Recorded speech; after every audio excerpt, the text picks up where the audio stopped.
Hola, ¿qué tal amigos? Espero que se encuentren muy bien. Esta es la última entrega de Fechas Malditas. Si las dos anteriores lograron erizar la piel de tus brazos, esta última fecha maldita te acompañará durante muchas noches más. Así que ponte cómodo y disfruta de Fechas Malditas, aterradores encuentros con brujas. ¿Están listos para esto?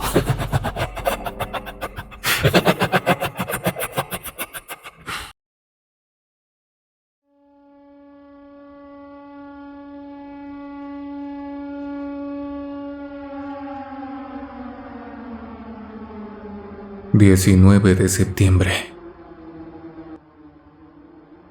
He oído a muchas personas burlarse de quienes les tenemos miedo a los temblores. Se ríen cuando sentimos que se mueve la tierra y hacen chistes al respecto. Los entiendo, pero también me gustaría que entendieran lo escalofriantes que pueden llegar a ser y que, en medio de ellos, cosas espantosas se desarrollan sin que nadie se entere.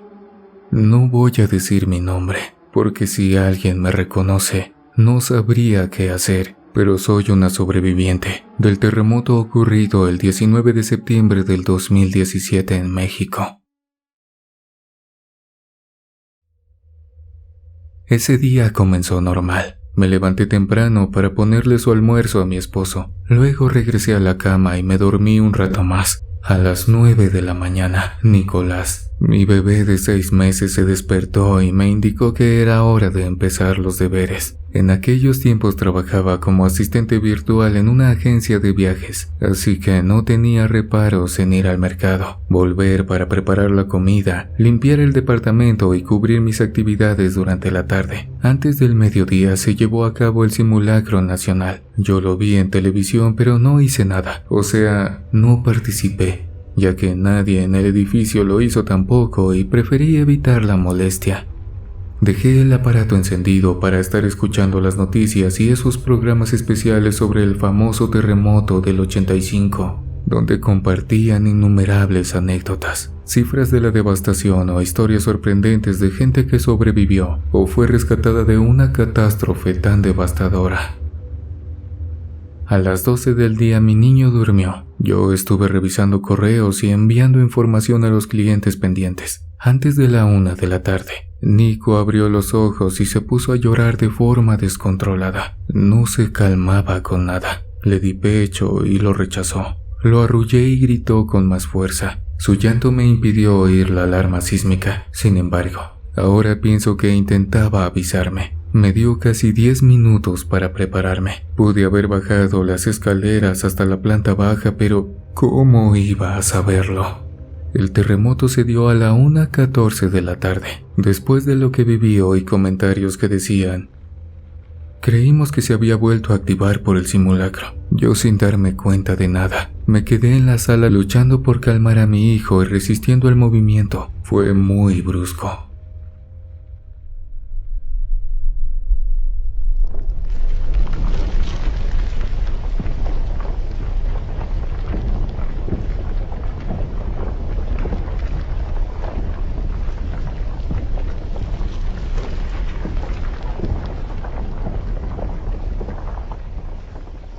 Un tirón espantoso que casi me derribó.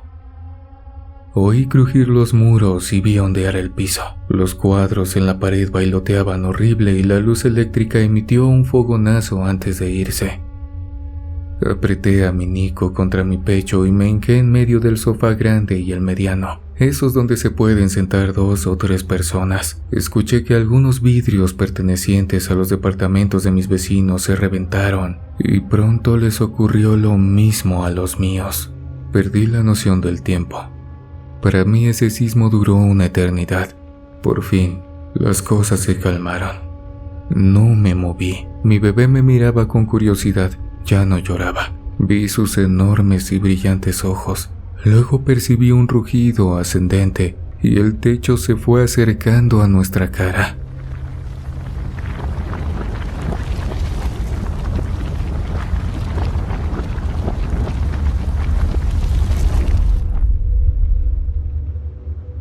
nos empujó de golpe contra el suelo. Durante unos segundos sentí que flotaba y enseguida una corriente eléctrica me recorrió la espalda. Fue el instante en el que mi piso topó con los de abajo. Una gruesa nube de polvo me hizo toser, pero no quise apartar los brazos de mi niño. Lo estaba cubriendo con mi cuerpo. En los primeros segundos no fui capaz de ver ni oír nada. Un agudo pitido me taladraba los oídos y el polvo me obligaba a cerrar los ojos. Con el paso del tiempo, fui recuperando los sentidos, sobre todo la capacidad de moverme. Me hallaba tendida en medio de 2 sofás. Sus respaldos formaron una pequeña cueva que nos brindó un espacio de 2 metros por 70 centímetros y una altura de medio metro. Obviamente los muebles estaban aplastados por todo lo que les cayó encima. Tras el shock inicial, me di cuenta de que Nicolás lloraba a todo pulmón. Lo revisé pasando mis manos por sus extremidades y hallé ligeros rasguños en sus manos y piernas, así como un diminuto corte en su frente. Lo acuñé con infinito amor y eso lo tranquilizó, así que también me calmé un poco. Intenté pensar en algo que nos asegurara salir de ahí, pero no tenía nada. No sé dónde quedó la laptop. El celular no estaba conmigo y carecía de cualquier otro dispositivo adecuado para pedir auxilio. Las lágrimas emanaron de mis ojos.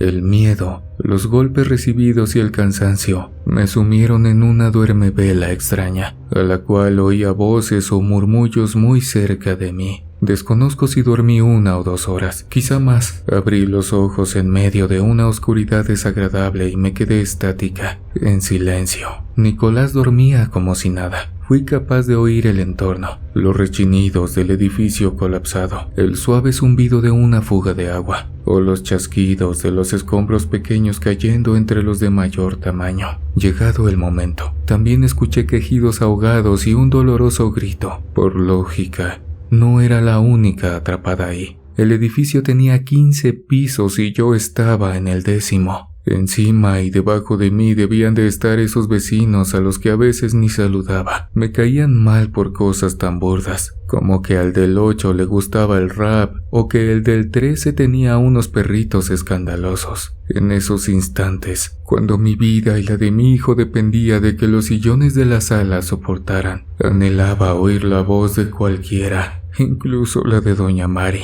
una señora criticona a la que poco le dirigían la palabra porque se la pasaba llevando y trayendo chismes, enredándolos o poniéndoles de su cosecha para darles mayor sabor.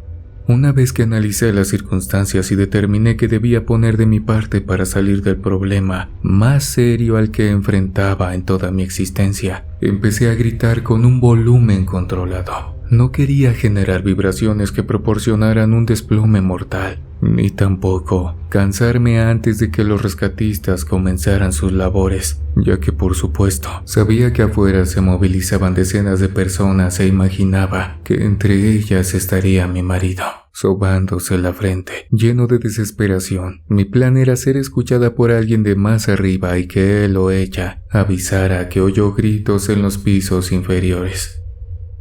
Pedí auxilio durante unos 10 minutos y luego me callé. Nicolás dormitaba de un modo extraño. Casi no se movía ni hacía ruido, pero cuando lo acomodé para amamantarlo, succionó su alimento con evidente vigor. Me alegró saber que mi hijo se encontraba bien y eso me dio ánimo para no rendirme. Me puse a divagar. Busqué en mi mente esos datos de supervivencia que suelen compartirse en internet y no logré recordar ninguno. Lo único que tenía eran unas ganas inmensas de llorar.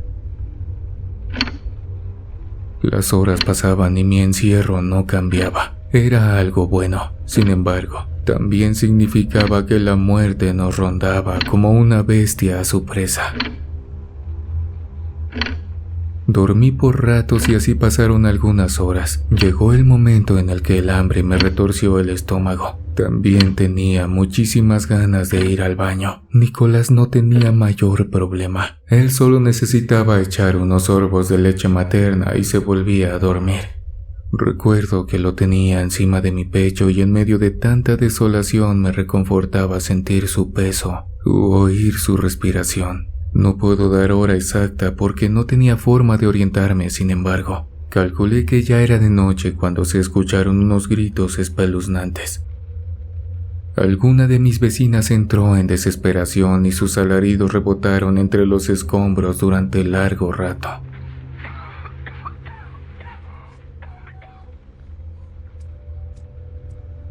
Se cayó de repente. Lo aterrador fue que después de un corto lapso, su voz volvió a escucharse. No obstante, emitiendo unas estridentes carcajadas. Ahí fue cuando comenzaron las cosas extrañas. Por si estar atrapada entre los escombros de una edificación después de un terremoto no era suficiente, empecé a percibir unos ruidos extraños, como si algo se deslizara de un lado a otro, por medio de los huecos que el concreto dejó al colapsarse. Al principio creí que eran rescatistas, pero pronto confirmé que no se trataba de ellos, porque detecté unos murmullos insólitos, parecidos al rezo de una mujer. Se apagaron tras un rato y quedaron los chirridos de las varillas al retorcerse con el peso de la edificación comprimida. Flotando de la conciencia a la inconsciencia, visualicé a una de las vecinas elevando plegarias para que nos sacaran de allí y pronto decidí unirme a ella. Empecé a balbucear peticiones salidas desde el fondo de mi corazón. Dios mío, apiádate de nosotros. Sácanos de aquí. Nico es muy pequeño como para morir. Tiene toda la vida por delante.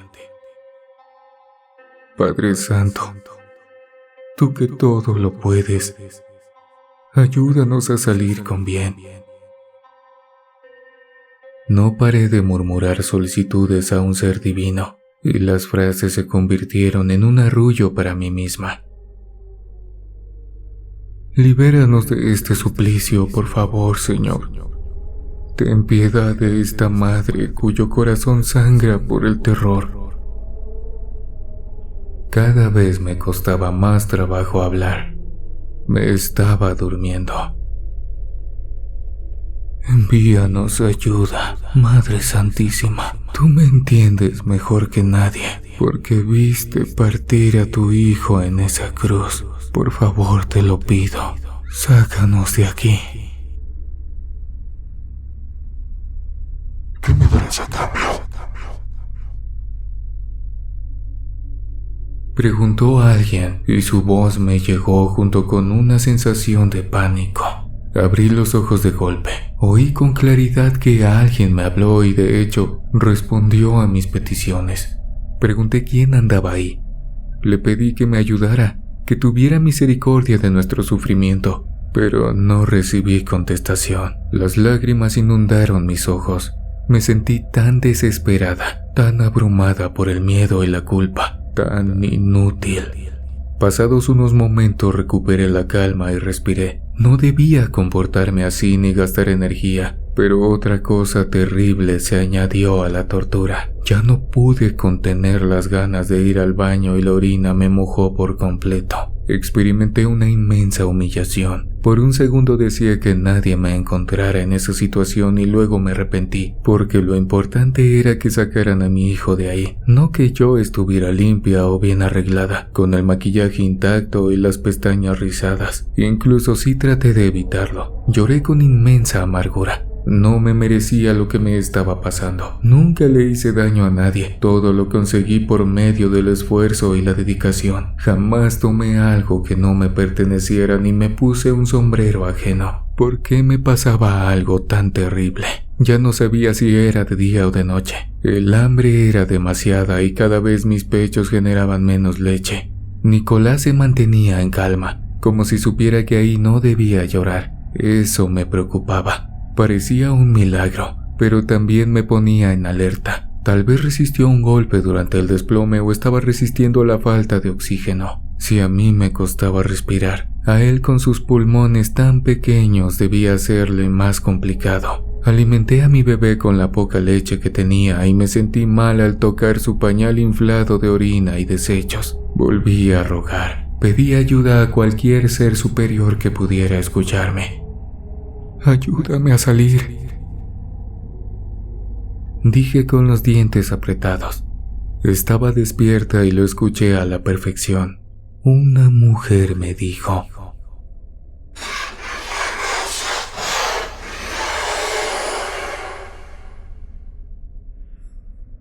No fui capaz de ubicar su presencia, pero era real, no me cabía duda. Contuve el aliento y le dije: «Hola, hola».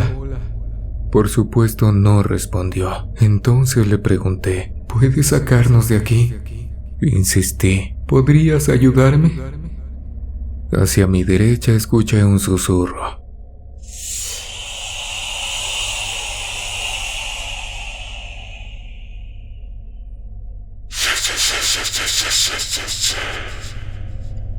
El corazón me latió demasiado fuerte. No comprendía lo que ocurría. Sin embargo, tenía la oportunidad de recibir ayuda y no la desecharía. «Por favor, ayúdame a sacar a mi hijo de aquí. Llama a alguien. Dile en dónde estamos. Por favor, ayúdame». Se lo imploré con la garganta cerrada debido al miedo y a una desesperación creciente.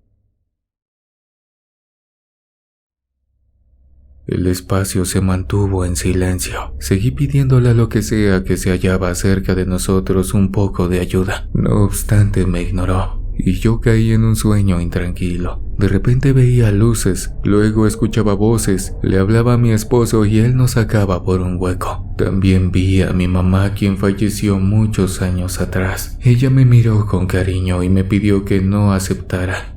Fui incapaz de entender a qué se refería, pero me reconfortó ver su rostro. Dormir, despertar, alimentar a Nico y repetir el ciclo. Mi niño casi no hacía ruido, ni se movía. Lamentablemente el hambre, la sed y el miedo me impedían pensar en otra cosa además de ser rescatados. «Sáquenos de aquí, por favor», pedía con un hilo de voz. En mi cabeza rondaba la idea de que ya llevábamos 3 días atrapados. Teníamos las horas contadas. El pañal de mi bebé se desparramaba sobre mi estómago y yo me encontraba cubierta de mi propia porquería. «Por favor, ten piedad. Sácame de aquí», murmuré con los ojos cerrados.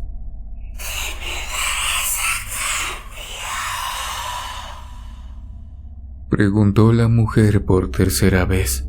Me costaba mucho abrir los ojos, pero lo hice y levanté la cabeza tanto como pude. Mi Nico dormía, apenas respiraba.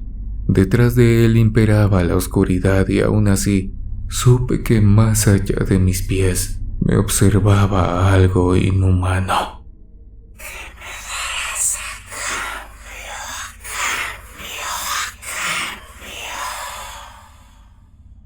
Cuestionó con insistencia aquella voz femenina. Ahora fui yo la que no quiso contestar. El miedo me espabiló.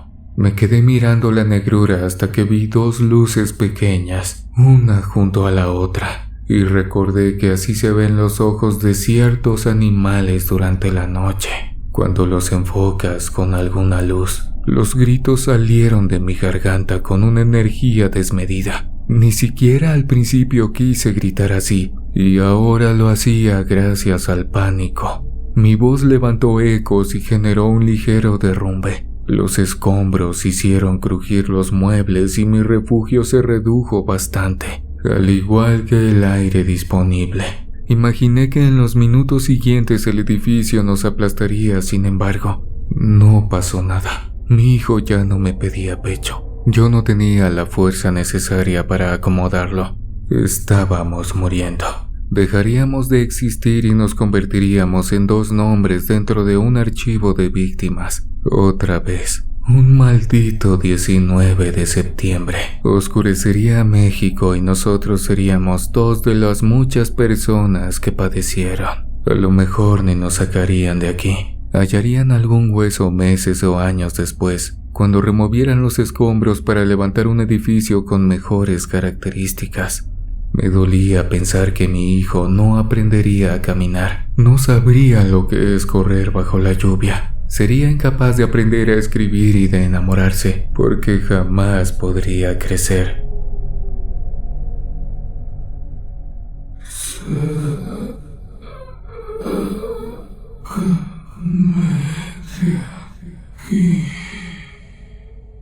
Intenté decir, pero apenas moví los labios.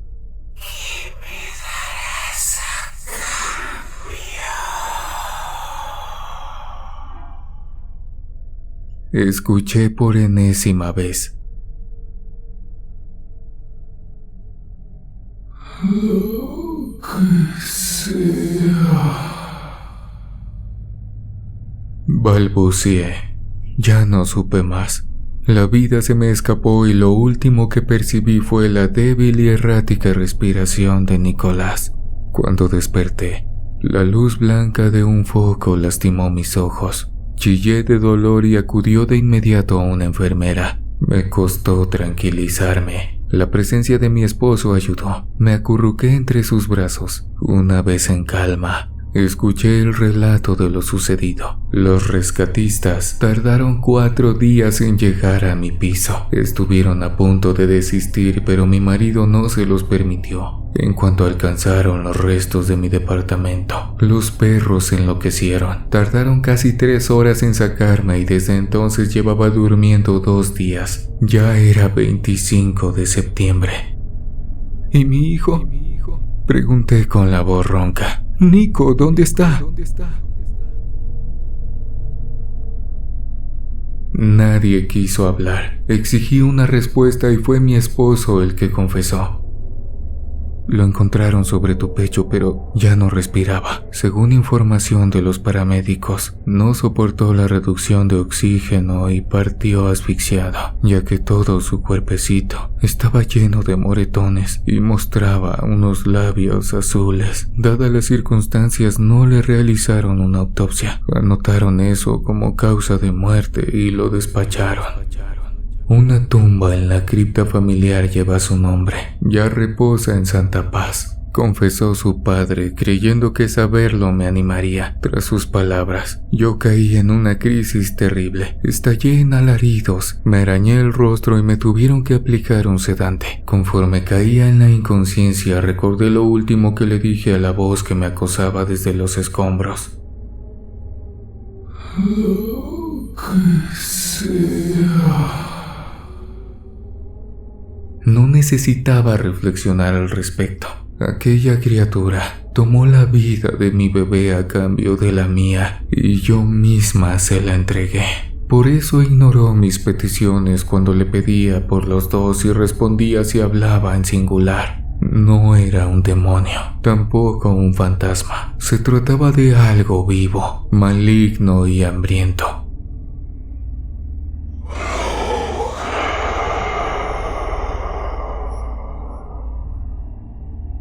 Repitió mi mente antes de perderse otra vez. Desperté horas más tarde. No dije nada. Lloré en silencio y me tragué la culpa. Ni siquiera mi marido entenderá lo que viví. Hoy, a 4 años del terremoto más devastador de los últimos tiempos, el cual causó estragos inmensurables en Puebla y en la Ciudad de México, no puedo dormir bien. Padezco de insomnio. Debo tomar pastillas para la ansiedad o experimento intensos ataques de pánico. Nunca volví a oír esa voz, aunque la recuerdo a la perfección y revivo sus palabras cada que logro entrar al mundo de Morfeo. Continúa preguntándome qué le daré a cambio. Y se ríe en cuanto escucha que no tengo nada.